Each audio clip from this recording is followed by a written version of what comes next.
everyone. So, today is our day 2 and our plan is to go to Chiang Rai. So, may 3 temple doon eh. Pero yung pupuntahan namin is the White Temple and the Blue Temple. Tapos, maglalalita cafe kami. Yung medyo, maganda siyang cafe. Parang may mga waterfall, ganyan. Tapos, sa Long Neck Tribe Village, kung makakapunta pa kami. And then, yun nga, for today, na-rent pa rin namin yung car. And kasi nga parang halos 4 hours away daw yung Chiang Rai. And time check pala, it's 6 a.m. Oh, aga namin. Actually, late na nga. Sabi namin 5 kami dapat aalis. Pero 4 na, hindi pa ako gumikising, sis. Anyway, yun lang. Kasi nga dahil nga 4 hours, so plan namin agahan. But, ayun. 6 a.m. na, siguro magbe-breakfast na lang kami along the way. Tapos, yun lang naman, mamaya papakita ko sa inyo yung mga pupuntahan natin. Tapos, meron din tour sa Klook kasi nga malayo siya. So, pag malayo kasi ang ina-advise ko is kuha na lang kayo ng tour unless mag-rent kayo ng car with driver kung walang makakapag-drive, nakakilala, ganyan. Yan lang. So, see you ulit later pagpalabas na kami dito sa hotel.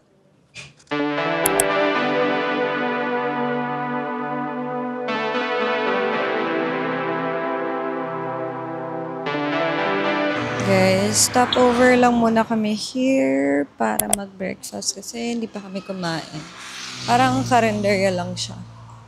Pero ito lang kasi yung nadadaanan namin. Going to Chiang Rai. So, let's see.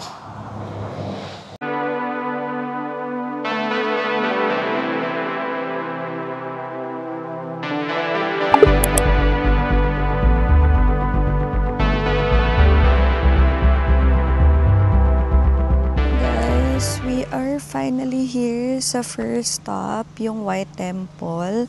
It's already 11:30 a.m.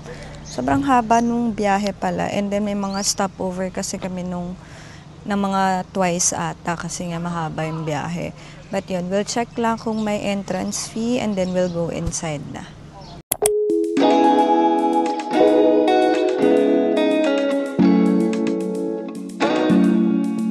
Okay, sobrang laki pala neto. Ganyan siya kalaki oh. Yung buong White Temple.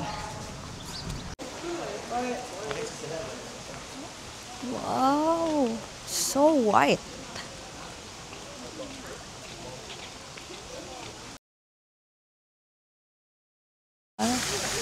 Very intricate yung details. Tapos lahat talaga siya color white. And even this, oh. Diba? Grabe. Kaya pa nabibigyan ng justice ng camera na to, yung ganda ng temple na to. As in. Guys, pag nagpunta kayo dito, make sure na long sleeves kasi medyo malamig ngayon.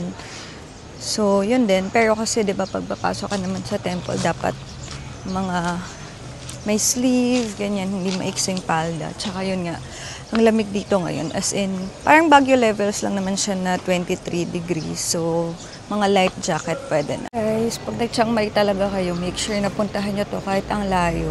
Kasi look, oh, amazing. Kakaiba siya sa mga usual temple na pinupuntahan natin sa Bangkok, ganyan.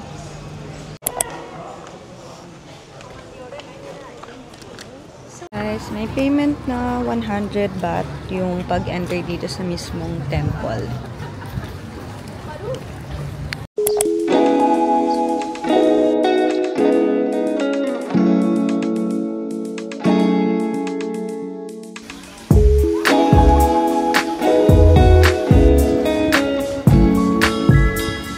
Grabe yung details, guys.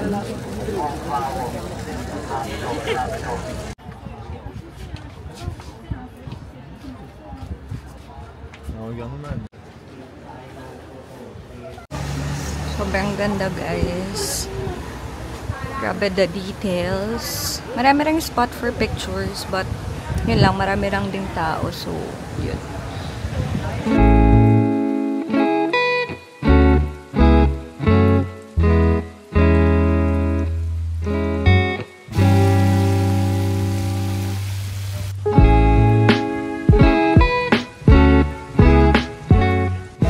yung mga pinuntahan natin, yung isang buong mahaba. Yung Buddhist Tower, Sawadi Bridge, Buddha Relics Tower, Chapel entrance. Yun yung buong white. Tapos meron pa namang iba. This is the Cave of Art.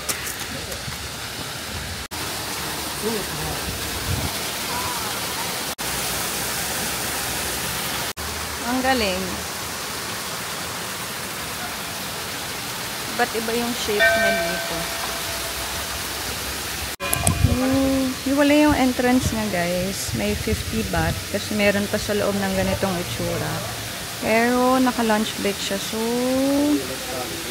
yan, di kayo makakapasok. Pero ganito pa yung itsura sa loob. Wow! Well, medyo nakakatakot. Pero amazing naman.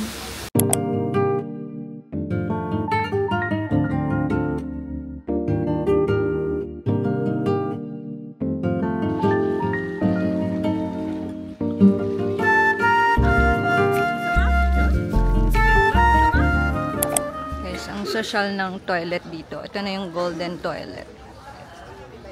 Oo. Sino ka dyan?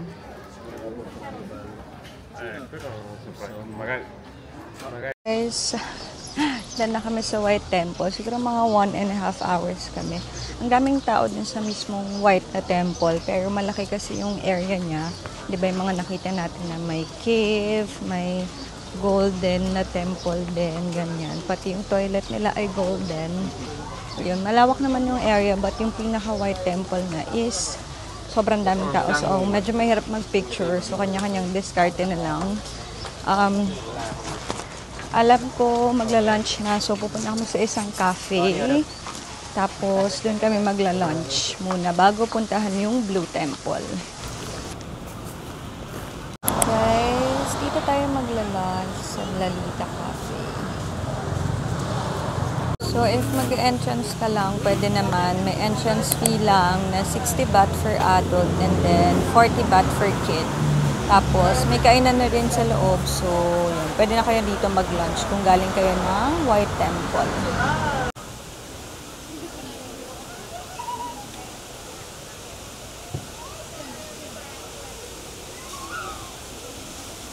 Cafe guys, kakaiba yung para tayong nasa Alice in Wonderland.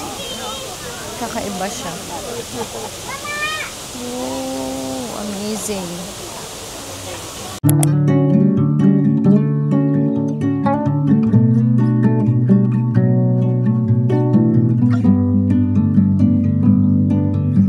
Bago ang lahat guys, magla-lunch muna tayo. Oh my god, kita nyo ba yan? Para akong nasa ibang lugar. Teka lang, nasa na yung pamilya ko. Yan, ganito yung area ng kainan. May pausok pa din. Pero, we'll go up. Tama ba? Ito rin alam. Oh, guys, ang ganda. Grabe. Guys, hindi ko alam kung naririnig nyo kasi nasa likod namin yung waterfall. Pero ganito yung itsura ng taas ng cafe. Cafe talaga siya guys. Tapos may ano lang sila na parang waterfall and magical area sa baba. But yun, dito kami magla-lunch bago kami pumunta ng Blue Temple. Yan. Ganito yung sa baba. Oh, parang magical forest.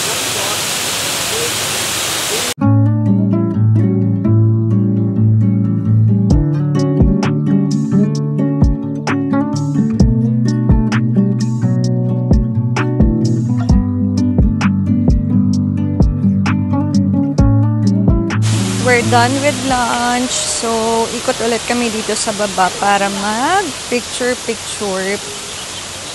Yan.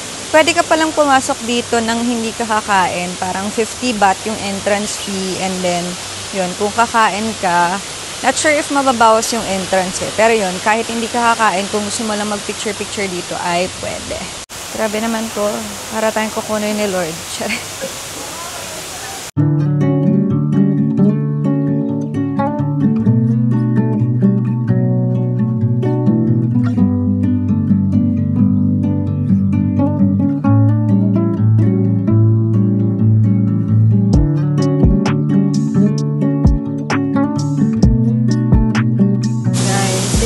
naririnig niyo ako. Pero, yun, nandito pa rin kami sa Lalita Cafe. It's 3:30 p.m. After namin kumain, bumaba kami para mag-picture-picture, ganyan. Isa siyang malaking area, as in, ang laki niya. Parang, ano siya, medyo forest, na magical, na para kang nasa Alice in Wonderland, ganyan. Tapos, marami din siyang kainan. At in fairness, not bad yung food, masarap siya. Masarap siya, tapos yun, maraming tao lang, so hanap ka lang ng mga spot for picturean. So, yun, after this one, pupunta na kami sa Blue Temple. After 10 minutes lang guys, nandito na kami sa Blue Temple. Malapit lang siya doon sa Lalita Cafe. Hindi ko alam kung kita nyo siya. Medyo against the light.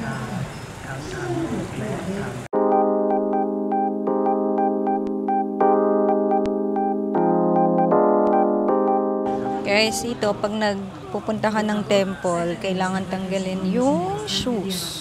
Yan. So, ito na siya. Tapos, pasok tayo sa loob. Pero normally, hindi ko alam kung pwede mag-video eh. Let's see. Napansin ko, ay, grabe talaga yung mga details sa mga temple nila.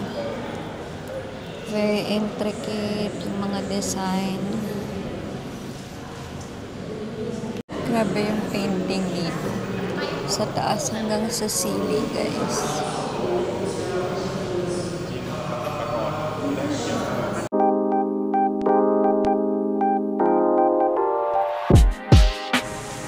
Grabe guys, ang laki din niya. Tapos, literal, puro kulay blue. As in, look, oh, kahit yung floor, blue siya. Okay, bago malobat tong camera na to. Here sa Blue Temple, guys, may mga souvenir na pwede kayong mabili. And then yan, ice cream, mga damit, drinks. So yun guys, tapos na kami mag-explore nitong Blue Temple. Isang buong area lang din siya na puro kulay blue and gold yung mga temple niya. And then may mga snacks din here. May museum din pero may bayad siya na hiwalay. Pero yung pinaka-temple dito is walang entrance fee. After nito, babalik na ulit kami sa Chiang Mai. It's around 4:30 p.m. So, 4 hours yung biyahe. So, siguro mga 8:30 na tayo makakabalik to Chiang Mai. So, update ko kayo ulit kapag pabalik na kami. Bumibili lang ng snack sila ate.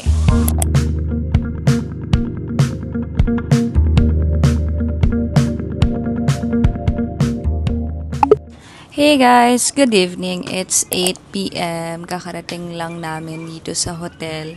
Grabe, sobrang haba pala ng biyahe talaga going to Chiang Rai and going back. Parang mga 4:30 kami umalis. So, 4:30, 5:30, 6:30, 7:30. So, 4.5 hours yung biyahe. So, kung pupunta din kayo ng Chiang Rai, yun nga, mag-alat kayo ng isang buong araw at make sure agahan nyo kasi nga kain oras yung biyahe. Tapos, yun, yung mga napuntahan namin is White Temple, yung Lalita Cafe, tsaka yung Blue Temple. Diba na-mention ko kanina na dapat pupunta tayo sa Long Tribe Neck Village. Kaso, yun kasi yung una sa list ng itinerary. But, nung pinuntahan na namin siya, nung nakarating kami around mga 7 a.m. Umalis kasi kami mga 6 a.m. ganyan. So, nakarating kami mga 7 a.m. Close pa. Parang mga 8 a.m. pa mag-open. Parang sayang yung oras kapag maghihintay kami. So, sabi ko, diretso na kami ng Chiang Rai. Tapos, nakailang stopover din kami. So, medyo 11 kami nakarating sa I'm vlogging. So, mga 11 na kami nakarating dun sa White Temple, diba? Tapos, yun, merong entrance fee yung pinaka-White Temple. Dun sa area niya kasi around it is free lang. Pero kung papasok ka dun sa may pinagpicturean natin, may 100 baht for foreigner na entrance fee.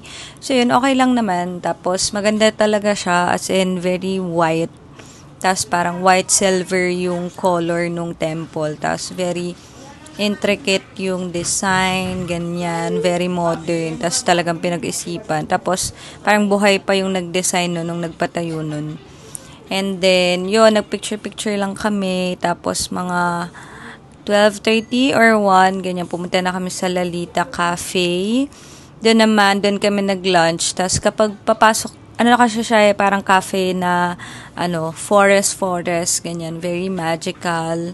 So, pag papasok ka, parang yung adult is 60 baht, tapos yung kid is 40 baht. Kung di ka kakain na, pero kung kakain ka, may nabawas na ba yun? Hindi. Discounted lang sa menu. Discounted lang kung kakain ka dun. Yan. Tapos, after no, nagpicture-picture lang din kami, tsaka nagpahinga. So, mga around 3 na rin kami nakaalis sa Lalita Cafe. Pero, malapit lang naman yung Blue Temple, like 10 minutes away. So, sa Blue Temple naman, ganun din, parang temple din siya na blue and gold yung color. So, very modern yung mga design. Hindi na siya yung mga ibang old school na temple na design dito, no. So, yun. Ano ba ginawa namin? Ano lang din, umikot-ikot. No entrance fee, pero may museum doon for the Blue Temple. Alam ko yun yung may entrance fee. Lagay ko na lang here kung magkano. And then, siguro mga 1 hour lang kami doon, 1.5 hours. Namili lang din kami ng mga snacks nung hapon na bago umalis kasi it's gonna be a long drive. So, yun. After nun, bumalik na kami dito sa Chiang Mai, 4.5 hours na drive. So, kung worth it naman siya puntahan kasi nga very kakaiba yung White Temple and Blue Temple. Alam ko may Black Temple pa. So, kung mag-tour din kayo, meron naman sa Klook na tour. Lalagay ko na lang here, pati yung link sa baba kasi mas okay talaga na mag-tour kasi sobrang layo niya. Anyway, yun lang. For dinner, magpapagrab na lang kami kasi nga napagod na kaming sa biyahe and pagod na kami lumabas. So, yun. Waiting na lang kami for the grab and see you all guys tomorrow. Bye!